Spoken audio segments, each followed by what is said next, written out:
नमस्कार, जोहार। मैं पूनम और आप देख रहे हैं जोहार झारखंड। चलिए जानते हैं आज की 25 महत्वपूर्ण बड़ी खबरों को। झारखंड कैबिनेट की बैठक 12 नवंबर को, झारखंड मंत्री परिषद की बैठक 12 नवंबर होगी। इस संबंध में मंत्री परिषद सचिवालय एवं निगरानी विभाग समन्वय द्वारा जानकारी दी गई है। मंत्री परिषद की बैठक बुधवार अपराह्न 3 बजे से झारखंड मंत्रालय प्रोजेक्ट भवन स्थित मंत्री परिषद कक्ष में होगी। उपचुनाव को लेकर मतदान का समय खत्म, लोगों ने बढ़ चढ़कर की वोटिंग। घाटशिला उपचुनाव को लेकर वोटिंग हुई। मतदान को लेकर कड़ी सुरक्षा व्यवस्था की गई। कुल 13 उम्मीदवार अपनी किस्मत आजमा रहे हैं।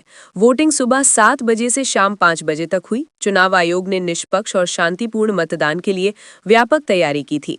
सभी मतदान केंद्रों पर वेबकास्टिंग की व्यवस्था की गई थी। यह सीट शिक्षा मंत्री रामदास सोरेन के असामयिक निधन की वजह से खाली हुई है। जेएमएम ने उनके बेटे सोमेश चंद्र सोरेन को टिकट दिया है, जबकि बीजेपी के उम्मीदवार बाबूलाल सोरेन है।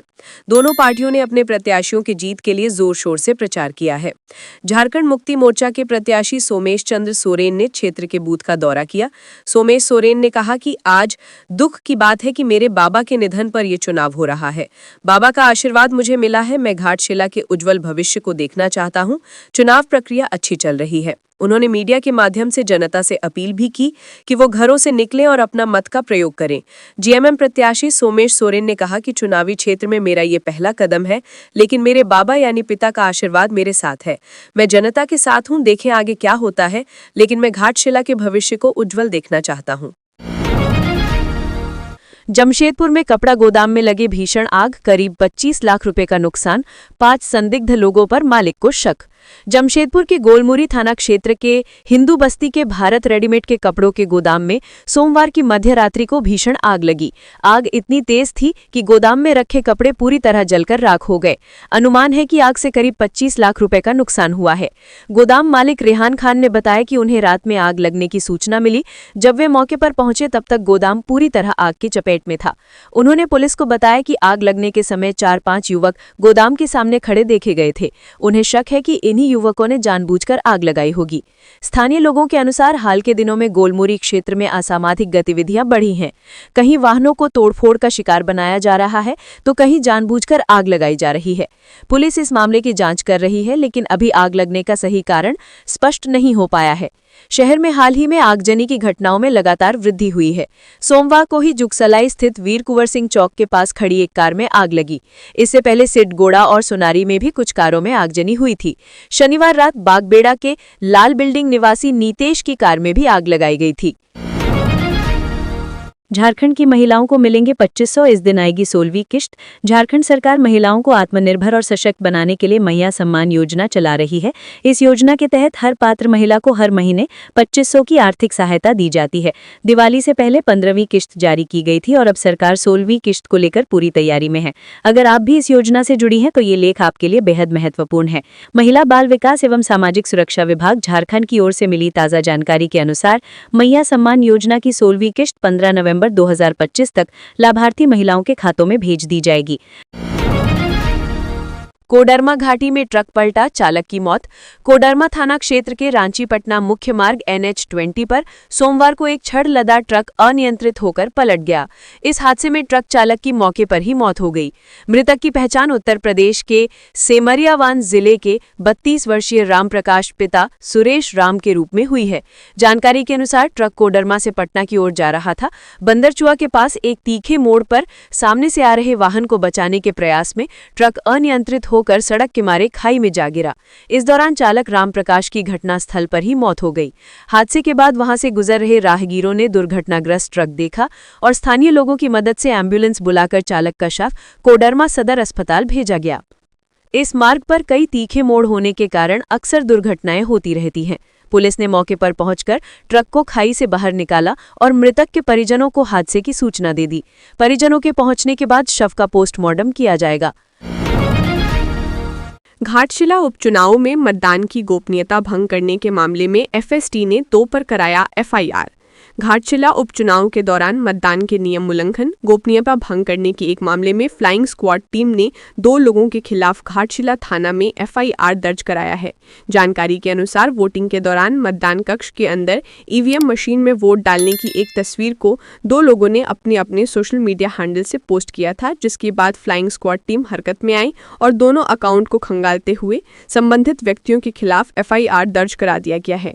बताया जा रहा है कि भाजपा नेता विमल किशोर बैठा और भाजपा के मनी मोहंती ने अपने अपने सोशल मीडिया हैंडल फेसबुक के माध्यम से भाजपा प्रत्याशी बाबूलाल सोरेन के पक्ष में ईवीएम मशीन दबाते हुए एक तस्वीर को पोस्ट किया था, जिसके कैप्शन में विमल किशोर बैठा ने लिखा था कि घाटशिला की जनता शुरुआत कर दी है, इस बार कमल खिलेगा। वहीं मनी मोहंती ने फोटो पोस्ट करते हुए पहले मतदान फिर जलपान का स्लोगन लिखते हुए भाजपा को वोट देने की अपील की है। दरअसल मतदान कक्ष के अंदर किसी भी प्रकार की फोटो खींचना या वीडियो फिल्म बनाने पर पूर्ण पाबंदी है, जिससे कि मतदान की गोपनीयता भंग होती हो। हालांकि मामला प्रशासन के संज्ञान में आने के कुछ ही देर बाद संबंधित दोनों अकाउंट से पोस्ट को डिलीट कर दिया गया है। दिल्ली धमाके के बाद धनबाद हाई अलर्ट पर, रेलवे स्टेशन और ट्रेनों में आरपीएफ का सघन सर्च ऑपरेशन। दिल्ली में हुए बम धमाके के बाद धनबाद में भी सुरक्षा व्यवस्था को लेकर हाई अलर्ट जारी कर दिया गया है। इसी कड़ी में यात्रियों की सुरक्षा सुनिश्चित करने के लिए मंगलवार को Dhanbad railway protection force RPF ने रेलवे स्टेशन परिसर और यहां से गुजरने वाले ट्रेनों में सघन सर्च अभियान चलाया। डॉग स्क्वाड खोजी कुत्तों की मदद से ये विशेष अभियान चलाया गया। आरपीएफ की टीम ने platform, waiting room, circulating area के साथ साथ सभी आने जाने वाले ट्रेनों के डिब्बों और यात्रियों के सामान की बारीकी से जांच की। इस दौरान किसी भी संदिग्ध वस्तु, व्यक्ति और भीड़-भाड़ वाले कोचों पर विशेष ध्यान दिया गया। आरपीएफ द्वारा चलाए जा रहे इस व्यापक सुरक्षा अभियान को लेकर यात्रियों ने भी सकारात्मक प्रतिक्रिया दी है। एक यात्री ने कहा कि दिल्ली में हुआ धमाका एक दुखद घटना है। इसके बाद से मन में थोड़ी चिंता थी, लेकिन आरपीएफ द्वारा की जा रही इस सघन चेकिंग से हम अपने आप को बेहद सुरक्षित महसूस कर रहे हैं। ये कदम सराहनीय है और इससे सुरक्षा के प्रति विश्वास बढ़ता है। दिल्ली में हुई घटना के मद्देनजर धनबाद जिला पुलिस, आरपीएफ और जीआरपी तीनों पूरी तरह मुस्तैद हैं। रेलवे अधिकारियों का कहना है कि सुरक्षा व्यवस्था को मजबूत बनाए रखने के लिए इस तरह का जांच अभियान लगातार जारी रहेगा। अधिकारियों ने यात्रियों से किसी भी संदिग्ध गतिविधि या वस्तु की जानकारी तुरंत आरपीएफ या रेल कर्मियों को देने की अपील की है। इस संबंध में सिटी एसपी धनबाद ऋत्विक श्रीवास्तव ने कहा कि सोमवार रात से ही पुलिस मुख्यालय के निर्देश पर जिले भर में सघन जांच अभियान चलाया जा रहा है, जिसमें मोटर व्हीकल, होटल, लॉज और अन्य संवेदनशील स्थलों पर जांच की जा रही है। यही नहीं, बाहर से आने वाले यात्रियों की भी नियमों के तहत जांच की जा रही है। ऋत्विक श्रीवास्तव ने कहा कि जिला पुलिस पूरी तरह अलर्ट पर है और सरकार के निर्देशों का अनुपालन कर रही है। उन्होंने ये भी कहा कि दिल्ली में हुई घटना को लेकर सतर्कता बढ़ा दी गई है और हर स्तर पर सुरक्षा व्यवस्था को मजबूत किया गया है। बालू माफियाओं ने बीडीओ को रौंदने का प्रयास किया, झोपड़ी में घुसा ट्रैक्टर, आरोपियों की हुई तलाश शुरू। बालू माफियाओं ने प्रखंड विकास पदाधिकारी को रौंदने का प्रयास किया। इस घटना में प्रखंड विकास पदाधिकारी और उनकी टीम बाल बाल बच गई है, जबकि ट्रैक्टर एक झोपड़ी में घुस गया। इस घटना में झोपड़ी के अंदर मौजूद मवेशी जख्मी हो गए। घटना सोमवार की देर रात पलामू के उंटाड़ी रोड थाना क्षेत्र के सिन्हा गाँव में घटी। घटना के बाद पुलिस ने पूरे मामले में कार्रवाई शुरू कर दी है। आरोपियों के खिलाफ कार्रवाई के लिए छापेमारी की जा रही है। मंगलवार की सुबह एक बार फिर से उंटाड़ी रोड के प्रखंड विकास पदाधिकारी और थाना प्रभारी के नेतृत्व में पुलिस घटनास्थल पर गई और पूरे हालात का जायजा लिया। उंटाड़ी रोड के प्रखंड विकास पदाधिकारी श्रवण भगत सोमवार की देर रात अवैध बालू उठाव के खिलाफ कार्रवाई के लिए इलाके में गए हुए थे। इस दौरान उन्होंने ट्रैक्टर को रोककर पूछताछ करना चाहा, लेकिन ट्रैक्टर ने उन्हें रौंदने का प्रयास किया। भागने के क्रम में ट्रैक्टर एक झोपड़ी में घुस गया, जहां मवेशी बंधे हुए थे। बाद में प्रखंड विकास पदाधिकारी हालात को देखते हुए वहां से निकल गए थे। प्रखंड विकास पदाधिकारी श्रवण भगत ने बताया कि बिना नंबर के ट्रैक्टर से बालू का उठाव हो रहा था। कार्रवाई के दौरान उन्हें रौंदने की कोशिश की गई। प्रखंड विकास पदाधिकारी ने बताया कि पूरे मामले में कार्रवाई की जा रही है और आरोपियों के खिलाफ एफआईआर की जा रही है। राज्य की तरक्की के लिए run for Jharkhand, CM Hemant Soren ने दी बधाई। झारखंड राज्य स्थापना दिवस के अवसर पर राजधानी रांची में 11 नवंबर से कार्यक्रमों की श्रृंखला की शुरुआत हो गई है। मंगलवार की सुबह हजारों की संख्या में युवाओं ने झारखंड की तरक्की के लिए रन फॉर झारखंड में भाग लिया। झारखंड स्थापना दिवस की रजत जयंती समारोह की शुरुआत रन फॉर झारखंड से की गई है। मुख्यमंत्री हेमंत सोरेन की मौजूदगी में रन फॉर झारखंड की शुरुआत की गई। झारखंड की तरक्की के लिए आयोजित की गई दौड़ में हजारों युवाओं ने भाग लिया। दौड़ का आयोजन मोरहाबादी मैदान से लेकर सैनिक मार्केट तक किया गया। रन फॉर झारखंड के आयोजन को लेकर झारखंड सरकार के द्वारा बड़ी तैयारी की गई। परंपरागत गाजा बाजा के साथ झारखंड के परंपरागत नृत्यों का भी आयोजन किया गया था। जैसे ही मुख्यमंत्री हेमंत सोरेन मोरहाबादी मैदान पहुंचे, हर तरफ उत्साह भर गया। हेमंत सोरेन, उनकी पत्नी विधायक कल्पना सोरेन ने युवाओं में जोश भरा, जिसके बाद सीएम ने हरी झंडी दिखाकर रन फॉर झारखंड का आगाज किया। रन फॉर झारखंड के मौके पर पहुंचे सीएम हेमंत सोरेन ने झारखंड स्थापना दिवस के रजत जयंती समारोह को लेकर पूरे राज्यवासियों को बधाई दी।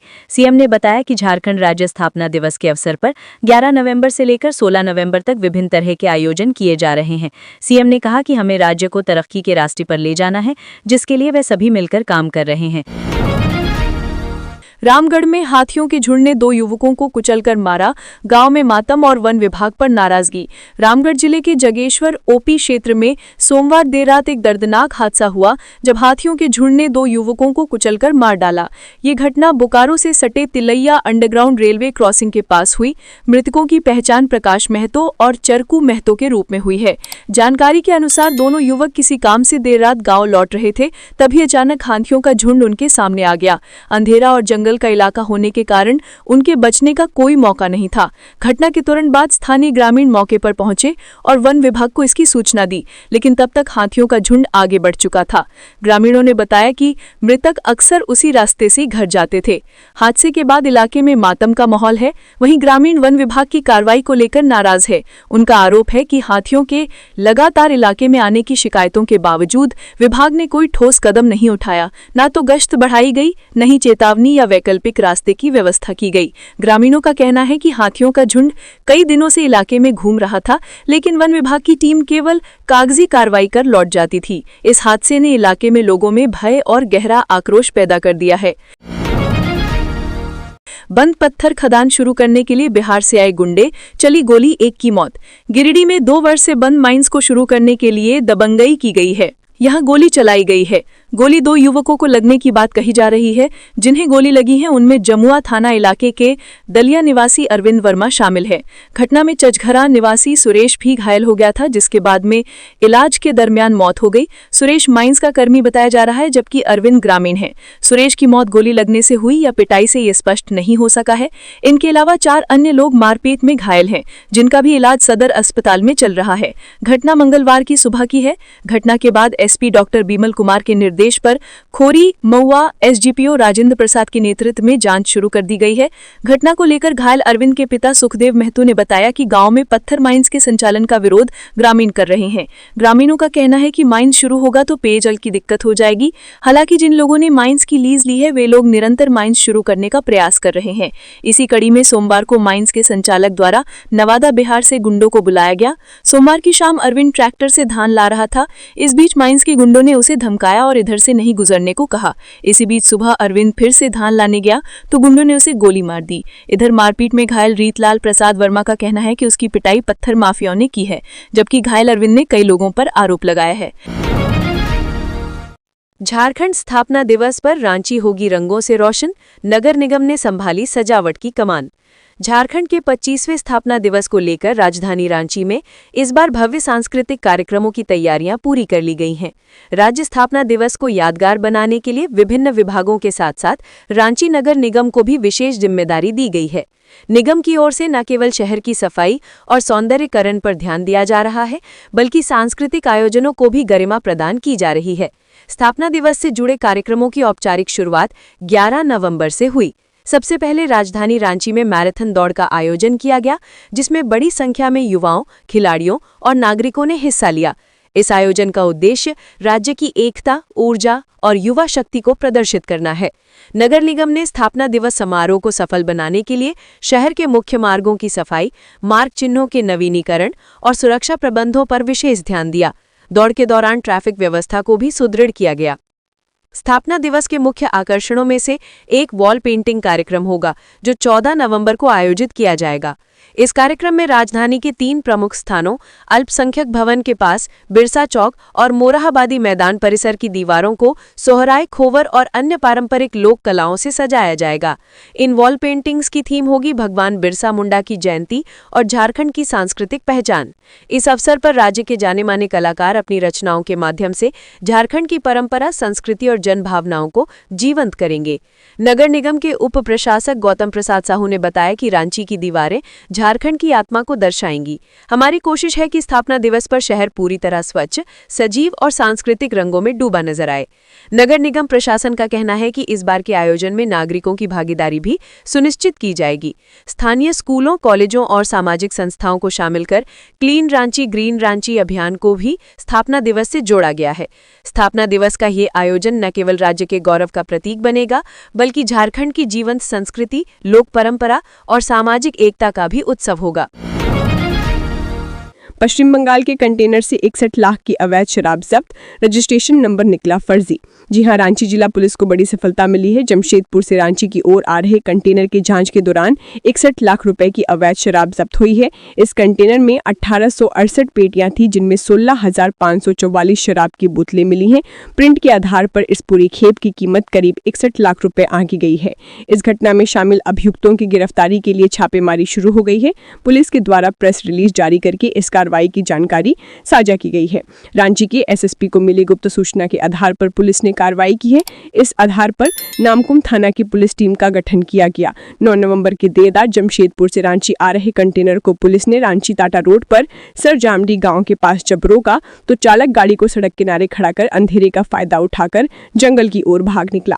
लिहाजा तत्काल पुलिस टीम ने कंटेनर को अपने कब्जे में ले लिया। कंटेनर को नामकुम थाना लाया गया, लेकिन जांच के दौरान कंटेनर का पिछला गेट सील पाया गया। इस वजह से टीम को गेट खोलने के लिए अनुमंडल दंडाधिकारी रांची से अनुमति लेनी पड़ी।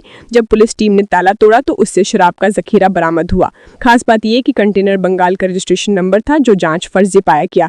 रांची के ग्रामीण एसपी के निर्देश पर नामकुम थाना के पुलिस निरीक्षक मनोज कुमार के नेतृत्व में एक टीम का गठन किया गया। इसमें पुलिस अवर निरीक्षक शशि रंजन, पुलिस अवर निरीक्षक जयदीप कुमार सराख, पुलिस अवर निरीक्षक मिथुन कुमार, पुलिस अवर निरीक्षक सोनू कुमार, पुलिस अवर निरीक्षक धर्मेंद्र कुमार के अलावा एएसआई तारकेश्वर प्रसाद केसरी, एएसआई प्रभुवन कुमार, एएसआई उज्जवल सिंह जहारपुल्ला सिंह, झारखंड का ट्रैक्टर चालक वीरेंद्र कुमार के साथ ही नामकुम थाना रिजर्व गार्ड के सशस्त्र बल को शामिल किया गया। मनरेगा सोशल ऑडिट में गड़बड़ी पकड़े जाने के बाद असामाजिक तत्वों से ऑडिट टीम के सदस्यों के साथ मारपीट की। वार्ड सदस्य को पति ने ऑडिट टीम के सदस्यों से रिपोर्ट छीन ली। महूगाय केला पंचायत में हुई इस घटना के सिलसिले में बीडीओ से लिखित शिकायत की गई है। मनरेगा में गड़बड़ी पकड़े जाने के सोशल ऑडिट टीम से मारपीट की यह दूसरी घटना है। मारपीट की इस घटना के बाद विभाग ने स्थापना दिवस में व्यस्तता का नाम पर सोशल ऑडिट फिलहाल स्थगित कर दिया है। बड़कागांव प्रखंड में मनरेगा सोशल ऑडिट के दौरान मारपीट की दूसरी घटना 6 नवंबर को हुई। मारपीट की घटना के सिलसिले में ऑडिट टीम की ओर से प्रखंड विकास पदाधिकारी को लिखित शिकायत की गई है। इसमें कहा गया कि बड़कागांव प्रखंड की 11 पंचायतों में निर्धारित कार्यक्रम के तहत सोशल ऑडिट का काम किया जा रहा है। महूगाय केला पंचायत के अम्माजिद गांव में दिन के करीब 11:30 पर असामाजिक तत्वों द्वारा ग्राम सभा की कार्यवाही को बाधित कर दिया गया। पंचायत भवन लौटने के क्रम में असामाजिक तत्वों द्वारा रास्ते में सोशल ऑडिट टीम के सदस्यों द्वारा गाली गलौज की गई, साथ ही मारने की धमकी दी गई। इसके बाद असामाजिक तत्वों ने दोपहर करीब 2 बजे पंचायत भवन पहुंचकर टीम के सदस्यों के साथ मारपीट की। टीम के सदस्यों को गालियां दी और महिला सदस्य मन्नू कुमारी के हाथ से सोशल ऑडिट की रिपोर्ट छीन ली। रिपोर्ट छीनने वाले व्यक्ति का नाम दीपक सिंह है। सोशल ऑडिट टीम ने बीडीओ को शिकायती पत्र लिखकर इस मामले में उचित कार्रवाई करने का अनुरोध किया है। इस बीच हजारीबाग उपायुक्त कार्यालय द्वारा भेजे गए पत्र के आलोक में विभाग ने फिलहाल सोशल ऑडिट की स्थगित कर दिया है। इस सिलसिले में सरकार के स्तर से जारी आदेश में कहा गया है कि वित्तीय वर्ष 2025-26 में मनरेगा को सोशल ऑडिट के लिए नवंबर और दिसंबर 2025 का समय निर्धारित किया गया था, लेकिन 15 नवंबर को राज्य स्थापना दिवस और 18 नवंबर से 15 दिसंबर तक सरकार आपके द्वार कार्यक्रम प्रस्तावित होने की वजह से पंचायत स्तर के कर्मचारियों की व्यस्तता बढ़ गई है। इसलिए जिला प्रशासन द्वारा सोशल ऑडिट की तिथि में बदलाव के अनुरोध के अनुरूप कार्य किया जाए। जिला प्रशासन ने 15 दिसंबर के बाद सोशल ऑडिट कार्यक्रम निर्धारित करने का अनुरोध किया है। धनबाद में मैथन डैम में एडवेंचर बोटिंग का विरोध, विधायक और परियोजना प्रमुख का फूंका पुतला। धनबाद जिले के मैथन डैम स्थित गोगना छठ घाट के समीप डीवीसी प्रबंधन के सहयोग से शुरू की गई एडवेंचर बोटिंग का मंगलवार को ग्रामीणों ने जोरदार विरोध प्रदर्शन किया। ग्रामीणों ने उद्घाटन का विरोध करते हुए निरसा विधायक अरूप चैटर्जी और डीवीसी के परियोजना प्रमुख सुमन कुमार सिंह का पुतला दहन किया। विरोध को देखते हुए उद्घाटन कार्यक्रम रद्द करना पड़ा। जानकारी के अनुसार एडवेंचर बोटिंग वोटिंग परियोजना के उद्घाटन में राज्य के पर्यटन मंत्री सुदीप कुमार सोनू, विधायक अरूप चैटर्जी और डीवीसी परियोजना प्रमुख शामिल होने वाले थे। लेकिन सुबह से ही गोगना बस्ती के सैकड़ों ग्रामीण काले झंडे लेकर जुलूस की शक्ल में डैम के किनारे पहुंच गए और डीवीसी प्रबंधन और प्रशासन के खिलाफ जोरदार नारेबाजी की। ग्रामीणों का कहना है कि वे सभी विस्थापित परिवार हैं। डैम क्षेत्र में होने वाले विकास कार्यों में उनकी प्रत्यक्ष भागीदारी सुनिश्चित की जानी चाहिए। उन्होंने आरोप लगाया कि डीवीसी प्रबंधन बाहरी एजेंसियों और ठेकेदारों को प्राथमिकता दे रहा है और स्थानीय लोगों की अनदेखी कर रहा है। 4 दिन पहले इस मुद्दे पर विधायक अरूप चैटर्जी, परियोजना प्रमुख सुमन कुमार सिंह और ग्रामीण प्रतिनिधियों के बीच बैठक हुई थी, लेकिन कोई सहमति नहीं बन पाई। ग्रामीणों का कहना है कि जब तक विस्थापित परिवारों की भागीदारी को लेकर ठोस निर्णय नहीं लिया जाता, तब तक वे कोई भी नई परियोजना नहीं शुरू होने देंगे। यदि मांगों पर शीघ्र कार्रवाई नहीं की गई तो आंदोलन को और तेज किया जाएगा। एसीबी ने चार्जशीट में कहा, प्रथम दृष्टया आईएएस विनय चौबे दोषी, अधिकारियों ने मिलकर किया घोटाला। हजारीबाग जिला में सेवायत भूमि घोटाले से जुड़े मामले में एसीबी ने अपनी जांच के बाद आरोपितों के ऊपर चार्जशीट दाखिल कर दी है। एसीबी ने अपील चार्जशीट में कहा है कि इस केस में तत्कालीन खास महल पदाधिकारी विनोद चंद्र झा, तत्कालीन अपर समाहर्ता गणेश प्रसाद और तत्कालीन डीसी विनय चौबे प्रथम दृष्टया दोषी प्रतीत होते हैं। जांच के दौरान एसीबी को इस बात के पुख्ता सबूत मिले हैं कि खास महल भूमि की खरीद बिक्री में अनियमितता बरती गई है और इस अनियमितता के लिए उक्त अधिकारी जिम्मेदार हैं।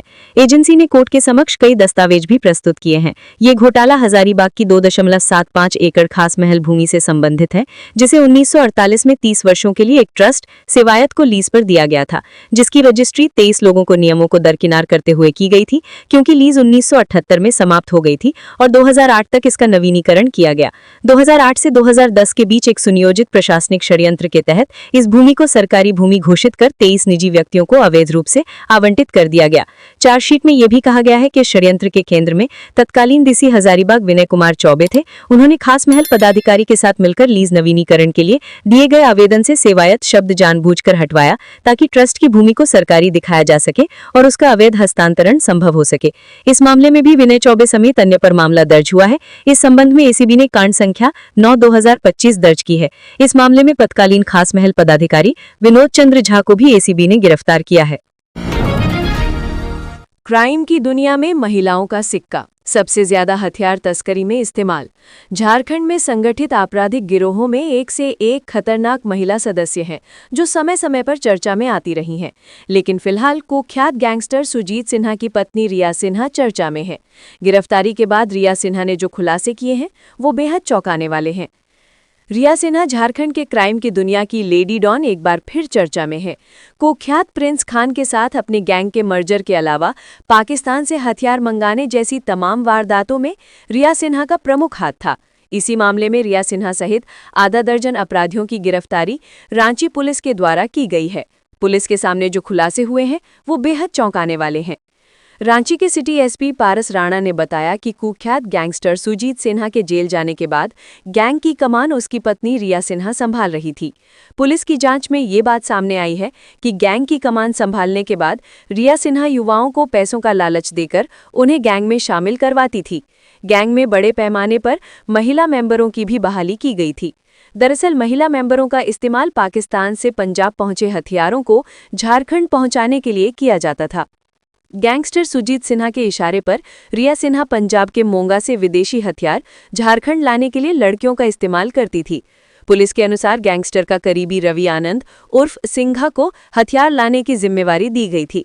पाकिस्तान से आए हथियार जब पंजाब पहुंच जाते थे, तब उन्हें रवि आनंद विशेष रूप से ट्रेन किए गए लड़कियों को भेजकर उन्हें अलग अलग माध्यमों से झारखंड मंगवा लेता था। हथियार की तस्करी के लिए लड़कियों को इस तरह से इस्तेमाल किया जाता था कि उन्हें कोई पहचान तक नहीं पाता था।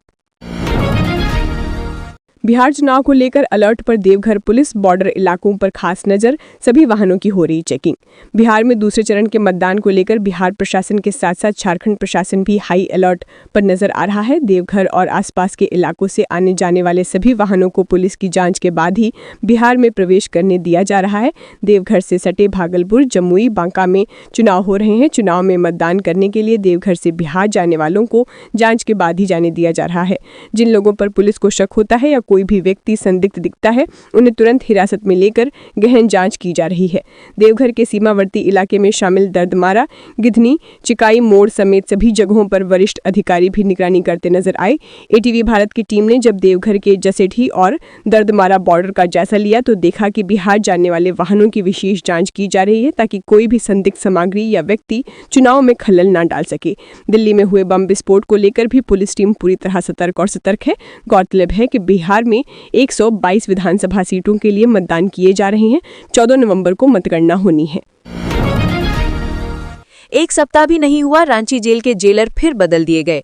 बहुचर्चित बिरसा मुंडा केंद्रीय कारा के सहायक जेलर दिनेश कुमार वर्मा को फिर स्थानांतरित कर दिया गया है। 6 अक्टूबर को ही उन्हें निलंबन मुक्त करते हुए बिरसा मुंडा केंद्रीय कारा के सहायक जेलर पद पर पदस्थापित किया गया था।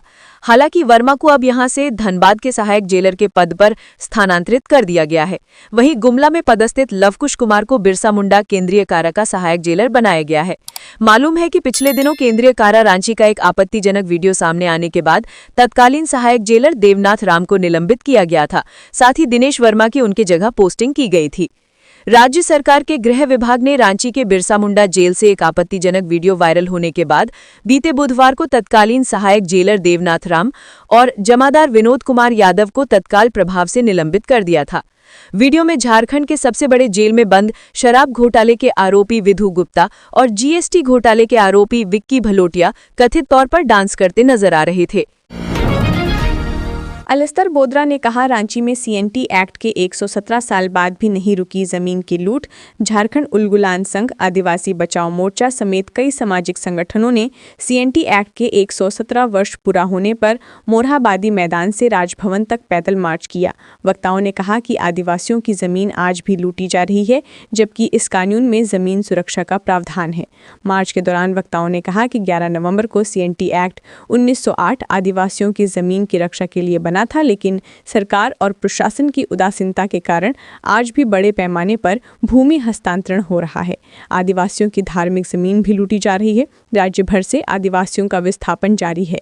सामाजिक कार्यकर्ता लक्ष्मी नारायण मुंडा, अलिस्तर बोद्रा, सनिका मुंडा और प्रेम शाही मुंडा ने कहा कि 1950 में संविधान लागू हुआ, जिसमें सीएनटी एक्ट को संवैधानिक मान्यता मिली। बावजूद इसके आदिवासियों की जमीनों पर लगातार कब्जा हो रहा है। सरकारें बदलती रहीं, पर आदिवासियों के हक की रक्षा को लेकर कोई ठोस कदम नहीं उठाया जा रहा है। उन्होंने कहा कि राज्य गठन के 25 साल बाद भी आदिवासियों का पलायन रुक नहीं सका, जबकि उनके पास जंगल, जमीन और जल जैसे संसाधनों पर प्राकृतिक अधिकार हैं। वक्ताओं ने कहा कि राजनीतिक दल आदिवासियों के मुद्दों पर सिर्फ चुनावी समय में बोलते हैं, बाकी समय चुप्पी साध लेते हैं। 25 साल बाद भी पेसा कानून लागू नहीं हो सका है। संगठनों ने राज्यपाल से सीएनटी एसपीटी एक्ट का सख्त पालन कराने, जमीन की लूट पर रोक लगाने की मांग की है। हाईकोर्ट से पूर्व मंत्री के खिलाफ पीआईएल खारिज, 2 लाख का जुर्माना। झारखंड हाईकोर्ट ने एक जनहित याचिका खारिज करते हुए प्रार्थी पर 2 लाख रुपए का जुर्माना लगाया है। ये याचिका पूर्व मंत्री रामचंद्र चंद्रवंशी के विरुद्ध डाली गई थी, जिसमें ये आरोप लगाया गया था कि उन्होंने सरकारी राशि को अपने शैक्षणिक संस्थान में इस्तेमाल किया। ये जनहित याचिका विनोद चौधरी ने डाली थी, जिस पर हाईकोर्ट के मुख्य न्यायाधीश जस्टिस तरलोक सिंह चौहान और जस्टिस राजेश शंकर की खंडपीठ में सुनवाई हुई। सुनवाई के दौरान हाईकोर्ट ने जनहित याचिका खारिज करते हुए प्रार्थी पर 2 लाख रुपए का जुर्माना लगाया और जुर्माने की राशि हाईकोर्ट एडवोकेट क्लर्क एसोसिएशन के कोष में जमा करने का निर्देश दिया। इस मामले में राज्य सरकार की ओर से अधिवक्ता पीयूष चित्रेश ने पक्ष रखा। पाकुड़ में चोरों ने बंद घर को बनाया निशाना, 7.5 लाख के जेवर, 1,10,000 रुपए नकद और स्मार्ट टीवी की चोरी। पाकुड़ शहर के कृष्णापुरी कॉलोनी में एक बंद घर से चोरों ने ताला तोड़कर घर में रखी 7.5 लाख की जेवरात, 1,10,000 रुपए नकद और स्मार्ट टीवी चोरी कर फरार हो गए। घर के मालिक अमित कुमार सिंह ने बताया कि वे पिछले शनिवार को घर में ताला लगाकर अपने दीदी के घर पाकुड़ से बाहर गए हुए थे। जब वे लौटे तो देखा कि घर का ताला तोड़ा हुआ है और सामान बिखरा पड़ा था। उन्होंने बताया कि घर में रखी लगभग 7.5 लाख रुपए की जेवरात, 1,10,000 रुपए नकद और स्मार्ट टीवी चोरों ने चोरी कर ली। नगर थाना को सूचना देने पर पुलिस प्रशासन मौके पर पहुंचा और छानबीन कर कार्रवाई कर रहा है। तो ये थी आज की झारखंड की महत्वपूर्ण बड़ी खबरें। अगर आप इसी तरह झारखंड के हर छोटी से बड़ी खबर की जानकारी पाना चाहते हैं तो आप हमारे चैनल को सब्सक्राइब करके रखें। तो हमें दीजिए इजाजत, फिर मिलते हैं अगली न्यूज में। धन्यवाद।